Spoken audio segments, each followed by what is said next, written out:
Oi, pessoal, tudo bem? Deus abençoe vocês. Vamos continuar nossa meditação no Evangelho de João. Espero que esses momentos que nós estamos aqui tenha abençoado você, tenha trago esse conhecimento da palavra de Deus para a sua vida. Espero que a palavra de Deus para você tenha sido um alimento, seja um alimento cada vez mais a cada dia. Bem, hoje nós vamos falar do capítulo 7 do Evangelho de João, acompanhar Jesus em um dos seus momentos mais significativos do seu ministério.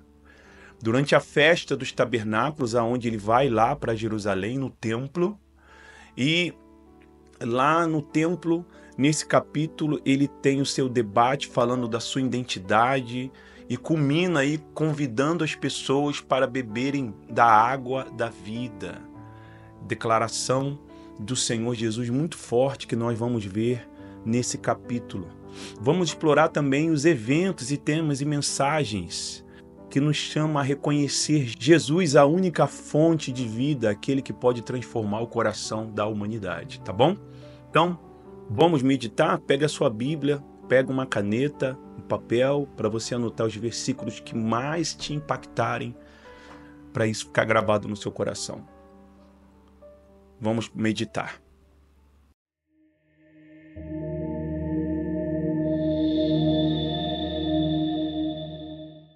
Mas antes da meditação, vamos fazer aquela oração ao Espírito Santo, pedindo a Ele para nos direcionar e falar ao nosso coração. Senhor Deus e Pai, em nome de Jesus, venha, meu Deus, guiar os nossos pensamentos, guiar, meu Pai, o nosso entendimento para que possamos entender a Tua palavra. Em nome de Jesus, amém. Então nós paramos ali no capítulo 7. Vamos continuar no capítulo 7. A incredulidade dos irmãos de Jesus. E depois disto, Jesus andava pela Galiléia e já não queria andar pela Judéia, pois os judeus procuravam matá-lo. Veja que o Senhor Jesus ele já estava incomodando os poderosos daquela época, porque ele já estava se tornando uma ameaça para aquelas pessoas que dominavam aquele povo. Então Jesus prudentemente já não queria mais andar por certas cidades, porque ele sabia que ele poderia ser morto. Veja aí a fé inteligente, né? Ele procurando ali zelar pela sua vida, porque ainda não era o momento. E estava próximo à festa dos judeus, a dos tabernáculos. Disseram-lhe, pois, os seus irmãos: sai daqui e vai para a Judéia, para que também os teus discípulos vejam as obras que fazes. Porque não há ninguém que procure ser conhecido que faça coisa alguma em oculto. Se fazes estas coisas, manifesta-te ao mundo, porque nem mesmo seus irmãos criam nele. Então, meu amigo, você veja que até Jesus teve ali a rejeição dos seus próprios irmãos, né? Disse-lhe, pois, Jesus: ainda não é chegado o meu tempo, mas o vosso tempo sempre está pronto. O mundo não vos pode odiar, mas ele me odeia a mim, porquanto dele testifico que as suas obras são más. Subi vós a esta festa. Eu não subo ainda a esta festa, porque ainda o meu tempo não está cumprido. E, havendo-lhe dito isto, ficou na Galiléia. Então veja que Jesus ele não agia por impulso, né? Mas ele tinha um propósito de vida e ele seguia firme no seu propósito, independente do que diziam a ele, do que falavam. Ele sabia qual era o seu momento e ele estava ali firme no seu propósito. Jesus na festa dos tabernáculos. Mas quando seus irmãos já tinham subido à festa, então subiu ele também, não manifestamente, mas como em oculto. Ora, os judeus procuravam na festa e diziam: onde está ele? E havia grande murmuração entre a multidão a respeito dele. Diziam alguns: ele é bom. E outros diziam: não, antes engana o povo. Você vê aqui, né? Nós nunca vamos agradar todo mundo. Não se preocupe em agradar todo mundo. Vai ter gente que vai gostar de você, mas vai ter gente que vai falar mal de você e você não tem que olhar para isso. Você tem que seguir firme no seu propósito, que é o reino de Deus, o reino dos céus. Às vezes a pessoa ela deixa de seguir Jesus, deixa de estar na igreja porque o fulano, o Beltrano está falando ou deixando de falar. Veja, uns falavam bem, outros falavam mal, mas Jesus não estava nem aí para eles. Versículo 13. Todavia ninguém falava dele abertamente por medo dos judeus. Mas no meio da festa subiu Jesus ao templo e ensinava. E os judeus maravilhavam-se, dizendo: como sabe este letras? Não as tem aprendido? Jesus lhe respondeu e disse: a minha doutrina não é minha, mas daquele que me enviou. Então alguns dos de Jerusalém diziam: não é este o que procuram matar? E ele aí está falando abertamente e nada lhes dizem. Porventura sabem verdadeiramente os príncipes que de fato este é o Cristo? Todavia, bem sabemos de onde este é, mas quando vier o Cristo, ninguém saberá de onde ele é. Clamava, pois, Jesus no templo, ensinando e dizendo: vós conheceis-me e sabeis de onde sou, e eu não vim de mim mesmo, mas aquele que me enviou é verdadeiro, o qual vós não conheceis.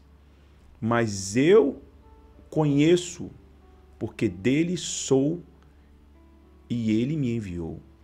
Procuravam, pois, prendê-lo, mas ninguém lançou mão dele, porque ainda não era chegada a sua hora. E muitos da multidão creram nele e diziam: quando o Cristo vier, fará ainda mais sinais do que os que este tem feito? Projetos de prisão de Jesus. Os fariseus ouviram que a multidão murmurava dele estas coisas, e os fariseus, os principais sacerdotes, mandaram servidores para o prenderem. Disse-lhe, pois, Jesus: ainda um pouco de tempo estou convosco, e depois vou para aquele que me enviou. Vós me buscareis e não me achareis, e onde eu estou, vós não podeis vir. Veja que o que ele diz aqui é o que está escrito lá em Isaías 55, no versículo 6, que diz: buscai ao Senhor enquanto se pode achar, invocai-o enquanto está perto. Deixe o ímpio o seu caminho e o homem maligno os seus pensamentos. Quer dizer, buscai enquanto se pode achar. Jesus diz: vós me buscareis e não me achareis. Veja como Isaías fala, como Jesus repete as palavras do livro de Isaías. Disseram, pois, os judeus uns para os outros: para onde irá este, que o não acharemos? Irá, porventura, para os dispersos entre os gregos? E ensinará os gregos? Que palavra é esta que disse: buscar-me-eis e não me achareis, e aonde eu estou, vós não podeis ir. Mais uma vez, Jesus fala ali, né, do reino de Deus, do reino dos céus, que lá eles não poderão estar, mas só que os fariseus não estavam entendendo nada, porque eles não entendiam as coisas espirituais que Jesus falava. A promessa do Espírito Santo. E no último dia, o grande dia da festa, Jesus pôs-se em pé e clamou, dizendo: se alguém tem sede, venha a mim e beba. Quem crê em mim, como diz a Escritura, rios de água viva correrão do seu ventre. Olha, esse versículo vale você marcar, vale você anotar. Quem crê em mim, como diz a Escritura, do seu rios de água viva correrão do seu ventre. Veja aqui que a crença que Jesus define não é a crença da maneira que a pessoa acha ou pensa, mas como diz a Escritura. Então, seguir Jesus, crer nele e ter esse rio de água viva aqui é quando a pessoa ela crê como diz a Escritura, não do jeito dela, não da maneira dela, mas é como a Escritura ela diz. E quando a pessoa ela crê dessa forma, do seu interior flui rios de água viva, falando ali do Espírito Santo que habita na vida daquele que pratica a palavra de Deus, como ela diz. E isso disse ele do Espírito que havia de receber os que nele crescem, porque o Espírito Santo ainda não fora dado por ainda Jesus não ter sido glorificado. Então veja que Jesus já prometendo o Espírito Santo para aquele que crê. E o Espírito Santo ele só veio quando Jesus foi levado aos céus. Veio para nos convencer, para convencer o homem do pecado e para estar conosco até o último dia, para nos dar força. Por isso a importância, meu amigo e minha amiga, de você ter o Espírito Santo dentro de você. Se você não tem, você tem que buscá-lo. Buscar de todo o seu coração. Vamos continuar lá no versículo 40. Então muitos da multidão, ouvindo essas palavras, diziam: verdadeiramente este é o profeta. Outros diziam: este é o Cristo. Mas diziam outros: vem, pois, o Cristo da Galileia?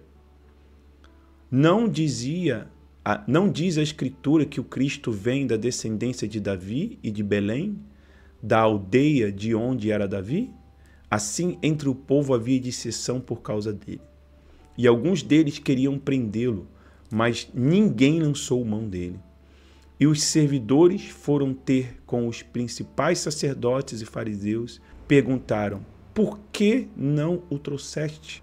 Responderam os servidores: nunca homem algum falou assim como este homem.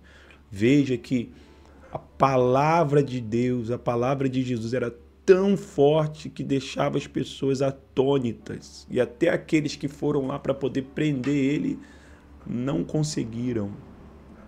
Responderam-lhes, pois, os fariseus: também vós fostes enganados? Creu nele, porventura, algum dos principais ou dos fariseus? Mas esta multidão que não sabe a lei é maldita. Olha só a maldade que estava no coração daqueles homens, né? Nicodemos, que era um deles, o que de noite fora ter com Jesus, a gente leu isso lá no capítulo 1. Se você não leu, vai lá no capítulo 1 e assiste e leia junto comigo lá. Porventura condena a nossa lei um homem sem primeiro ouvir e ter conhecimento do que faz?